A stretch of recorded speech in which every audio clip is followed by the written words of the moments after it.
मटियारी ज़िले की union council फ़कीरनू होथियाणी में वाक़े काज़ियाबाद कॉलोनी जा रहवासी अनेक मसइलनि जे वर चढ़ी विया।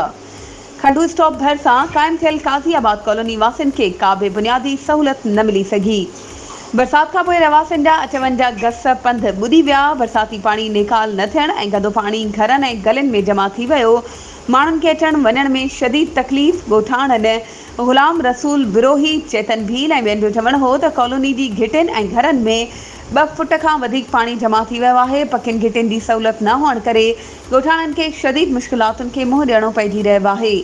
बरसातुनि जो पाणी घिटियुनि ऐं घरनि में बीहण सबबि शदीद जानी ऐं माली नुक़सान थी रहियो आहे। सालनि खां वठी असांखे बुनियादी सहूलियतूं मिली न सघियूं आहिनि। इन करे असां चूंडियल नुमाइंदनि समेत इंतज़ामिया ऐं वसवारनि खां मुतालबो करियूं था त असांजी कॉलोनी वारनि ते रहम कयो वञे ऐं असांखे बुनियादी सहूलियतूं फ़राहम कयूं वञनि ऐं बरसाती गंदो पाणी निकाल कराए ॾिनो वञे। वधीक ख़बरुनि ऐं अपडेट्स जे लाइ असांजे चैनल खे सब्सक्राइब कयो ऐं हा, बेल आइकन खे प्रेस करणु न विसारिजो त जीअं असांजी हर नई अचण वारी वीडियो तव्हां ताईं पहुची